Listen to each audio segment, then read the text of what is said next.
other states in the South, there's a feature on the side of many houses called a storm porch, which we really don't have up here. It's an add-on where 3 of the walls are screened, there's a roof overhead, but you can still feel the breezes from the inside, but you're protected from the rain and direct sunlight, which is really good if you're vampire-like for me, but still enjoy the outdoors.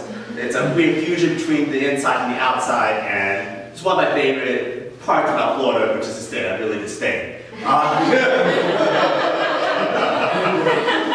This story takes place on one of those storm porches where I am sitting with my grandfather.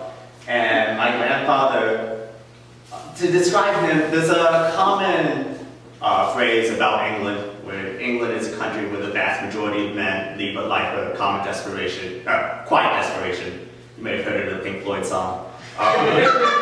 It's my grandfather embodied that quote to a T. He hardly spoke anything ever, but you could just look at him and tell that he wanted you to be the best that you could be. He was always kind of not disappointed, but knew that you could do better. And without words, he could say this. And before I was even born, my grandfather already had his first stroke. And you take a man who was already quiet and you put him through something like that, and he really says hardly anything after that. So there are very few things I actually remember my grandfather saying, and there's only one full conversation that I remember having with my grandfather. And it was on this storm porch where I was sitting with him, and this is the only time I remember being alone with my grandfather. And we were sitting there, and one of the things I inherited from him is the love of watching storms roll in. We sit there, and the lightning storm is coming in. He has a house on a golf course, so it's perfect viewing for this rolling in lightning storm, and not one of these pansy storms you have in New York, where Florida lightning storms is like 20 strikes per minute. The lightning comes down, it's so bright it looks like it's a sunny day again for an instant. The thunder is so loud and tremendous, it rattles your skull. And experience that I suggest all of you take, because it's really magical to observe a powerful storm like this. You really remember how powerful nature is and how feeble you really are if you think about it. Sitting there with my grandfather, and I, in my perfect 7-year-old fashion, just go, "Well, Dad, this storm is awesome." And he just turns to me and goes, "Yes, son, the grandson, it's a fairly awesome thunderstorm." And at this, he takes out his pack of cigarettes and starts smoking. My grandfather smoked constantly. Any time I ever remember him saying he's smoking. And at this point, he knows that it is killing him, and he continues to smoke anyways.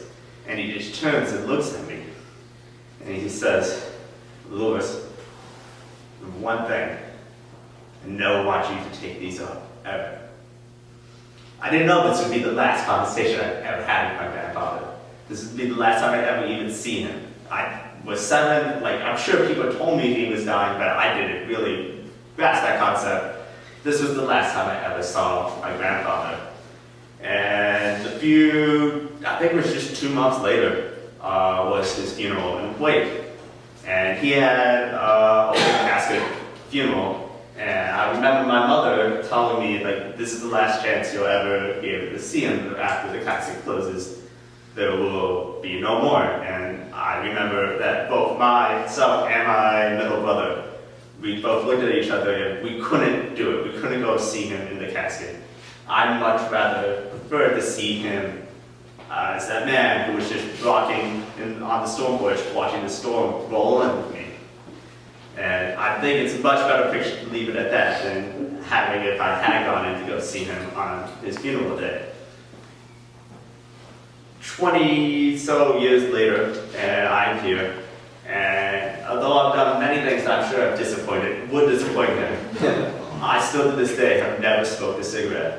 And I don't think I ever will, because anytime I see one, anytime I think about it, I just think of him saying those words to me.